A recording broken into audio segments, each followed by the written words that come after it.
soal skema anti COVID ini, atau orang-orang yang sama kayak lo menyuarakan hal yang sama, apakah memang ada kelompoknya yang saling berkaitan antar negara atau enggak? Oke. Gini Far ya. Ketika peran mainstream media ini sangat vital di sini. Contoh kasusnya di Amerika. Ya. Ketika orang-orang Amerika itu ada yang mencoba untuk tidak mau terlalu tergiring oleh narasi tunggal dari WHO, mereka akan disudutkan dengan stigma mereka tuh pro Trump. Oke. Ya kan kita tahu pro Trump itu kan redneck, kampungan, orang bule-bule yang suka nonton gulat-gulat nggak jelas itu. Iya kan? Terus. Iya. Kalau di Indonesia, ketika kamu mencoba mencari sumber informasi lain dan kamu punya opini alternatif, opini yang tidak sesuai dengan narasi itu dari WHO, kan dengan stigma jika kamu itu jika kamu penganut sebuah agama yang radikal. Saya nggak bilang nama agamanya ya, bisa Hindu, bisa Buddha, bisa apapun itu, gitu. Tapi stigma-nya dibawa ke sana. Dan narasi dari semua artikel-artikel yang menyerang orang-orang yang percaya konspirasi itu punya tone atau punya nada yang sama. Selalu menyerang orang-orang yang suka konspirasi itu selalu dituduh, 1, kurang berpendidikan, 2, miskin, 3, kriminal, 4, gangguan mental, gitu loh. Itu tone-nya sama, meskipun yang nulis itu orangnya beda-beda, dengan bahasa yang berbeda-beda, tapi tone-nya sama. Jadi dari sana kita bisa menilai kan, jika kita lihat ini tone-nya sama semua, berarti ini ada satu narasi yang sama, cuman dielaborasikan. Ngelek, video lu ngelek. Tapi suaranya kayak masih aman. Oke, udah aman.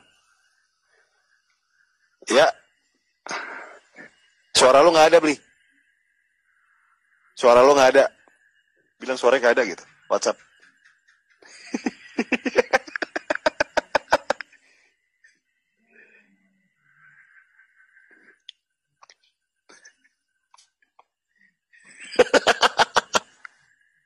Saya debat, dia nyuruh saya debat. Dia bikin video. Jadi gini loh. Dia bikin dua video dia bikin. Dia negur saya tentang apalah itu nggak penting lah. Dia bilang ke saya, kata-katanya dia, I'm taking from his word ya. Dia bilang, kalau kamu diajak debat tuh, ya debat lah, harus sering-sering debat gitu loh. Dia ngomongin saya. Ketika saya DM, nggak dibalas sama dia, saya mention saya bikinin dia feed di feed Instagram saya sebutin nama dia, ada 7.000 orang yang mention namanya dia. Nggak mungkin dia nggak tahu. Saya ajak dia debat, ya, diskusi sih sebenarnya, ngajak dia diskusi seperti kita ini.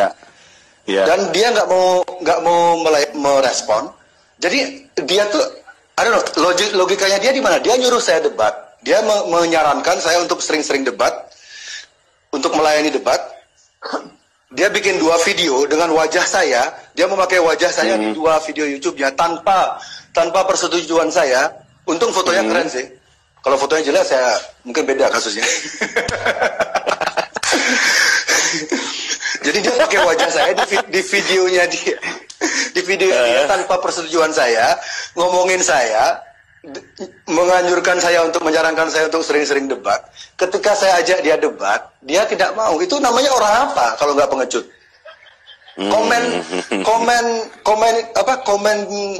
Kolom komentar di YouTube-nya dia matikan. Oke. Nama berikutnya dia di Corbuzier. Jorogannya Indonesia. Karena mirip mukanya gitu atau gimana? Bela diri, profesi, punya kan bekas host TV juga. Jorogan kan bekas stand up comedian, like backgroundnya sangat body, cara pembawaan, physical, backgroundnya juga, ya everything similarity. Oke.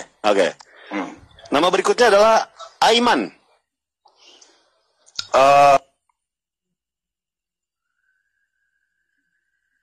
Hah? Ya, mati lagi.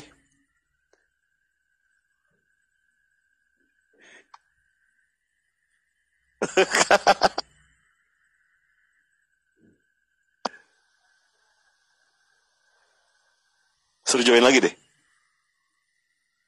Ya, mati lagi. Hilang mulu. Wah, ya tinggal nunggu jering.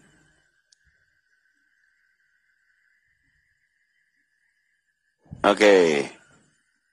Kita nunggu jering lagi di sini. Nah, sip.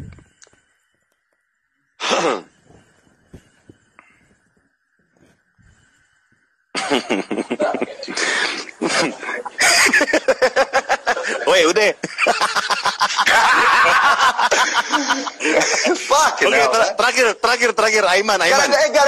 Gara-gara nyebut nama host TV itu langsung like sialan anjing. Gimana pendapat lo soal Aiman? Not fair. Sebagai host dia nggak fair. Dia selalu memotong ketika saya bicara selalu dipotong dan dia nggak netral. He's not doing his job. Karena durasi mungkin. Karena durasi mungkin. Still sebagai host, dia kan di posisinya dia host. Dia tuh bukan lawan argumen saya, lawan debat saya gitu. Justru saya lupa namanya Dokter Hermawan ya. Justru dokter itu banyak setuju dengan argumen saya ketika saya berbicara. Dia banyak mengangguk dokter yang saya itu. Aimannya yang justru agresif menyerang saya. Jadi Aiman, he's not doing his job. He should be fired. Oke, Beli. Teman-teman band kayak Bobby, Eka ngelihat sekarang lo yang seperti ini, apakah mereka menegur atau kayak mendukung aja atau gimana? Kayak ada nggak sih kayak omongan-omongan kayak cuy nggak usah segitunya kali? Ada kayak gitu nggak sih atau mendukung aja? Ya, oke. Ya karena sepertinya dia gak ada suaranya lagi. Ayo, pertanyaan terakhir buat Beli Jering.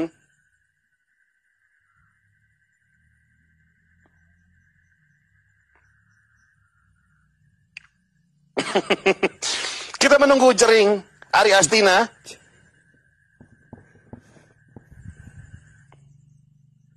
Untuk kok nggak bisa dipencet sih gue? Ya, Jering belum request lagi. WhatsApp itu ya, minta request. Wah ini udah 1,5 jam di sini.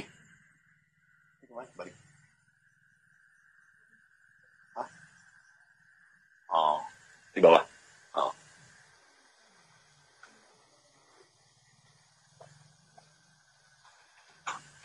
Coba, Jering udah, oke.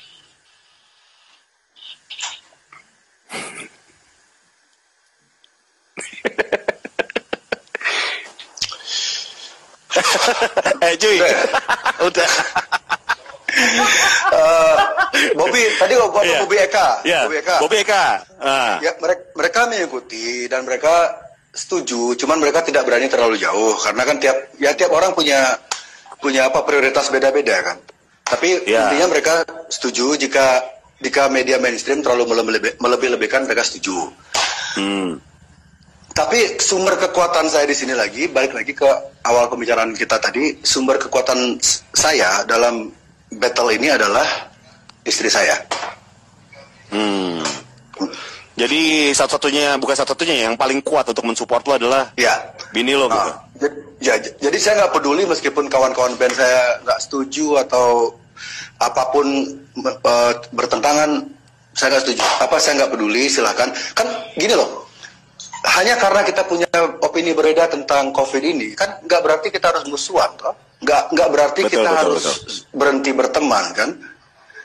Yang terjadi di Twitter khususnya kan seperti itu. Ketika saya punya opini berbeda di Twitter, saya diperlakukan seolah-olah saya tuh penjahat. Padahal di Twitter itu banyak banget konten-konten porno, konten-konten pedofilia, konten-konten yang kekerasan itu banyak banget di Twitter. Dan itu lebih berbahaya daripada pemikiran saya untuk mengajak orang lebih positif, lebih berani hidup, lebih menguatkan mental, tetap adaptasi tetap. Cuman lagi, jangan terlalu ketakutan. Karena kalau kita ketakutan, semua ekonomi Indonesia akan makin cepat hancur.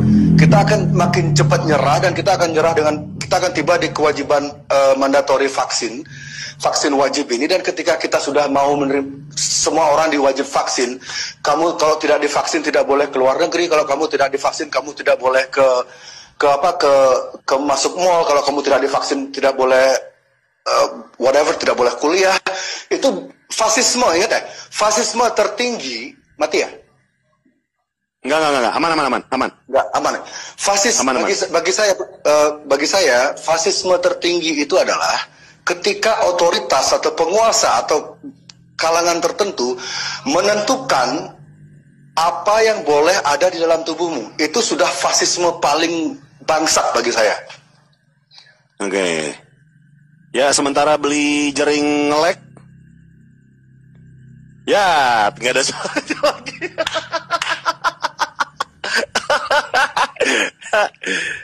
Ya, oke.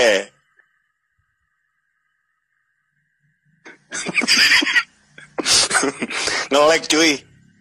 Nggak ada suaranya lagi. Seperti kita sudahi saja ya. Gue pengen ngobrol-ngobrol lagi terakhir untuk jaring.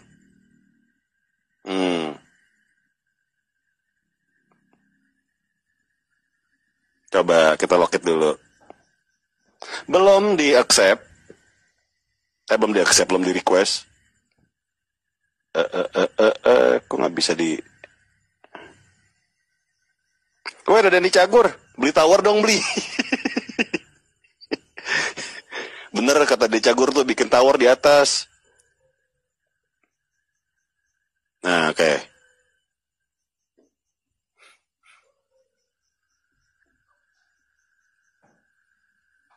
Dani Cagur nyuruh saya beli tower.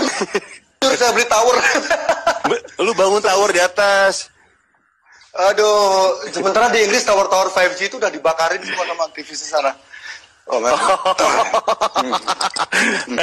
Oke, ini terakhir nih buat teman-teman di sini, apa yang pengen lu sampaikan sih?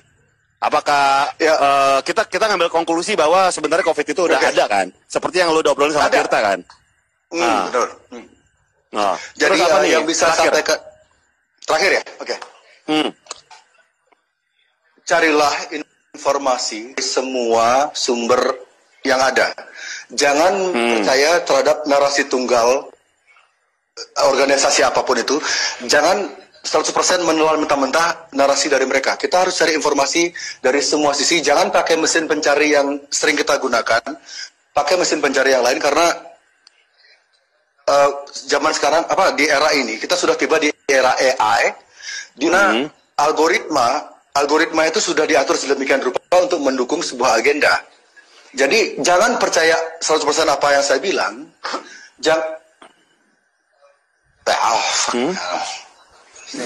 Macet ya? Oke, enggak, suaranya masih.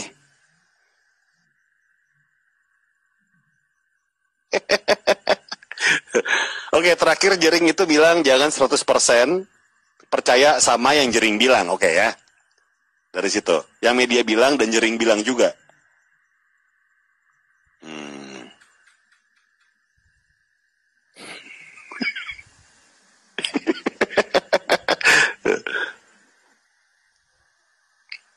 Tadi gue denger gitu gak sih? Jangan 100% yang dia bilang. Percaya sama yang dia bilang. Iya gak sih? Beli. Tadi lu bilang jangan 100% percaya sama media bilang. Langsung ya? Iya. Iya, jangan 100% percaya dengan apa yang saya bilang, jangan 100% percaya dengan apa yang media bilang, jangan 100% percaya dengan apa yang Gofar bilang juga. Lakukan research Anda sendiri, gunakan mesin pencari selain yang biasa Anda gunakan. Carilah informasi, kan ini ada beberapa nama vital yang terlibat di sini ya. Yang terlibat di scam ini. Cari background mereka tuh sebenarnya tuh mereka tuh siapa? Mereka tuh latar belakangnya apa? Rekam jejaknya Tedros tuh apa? Rekam jejaknya Fauci tuh apa? Rekam jejaknya Bill Gates tuh apa?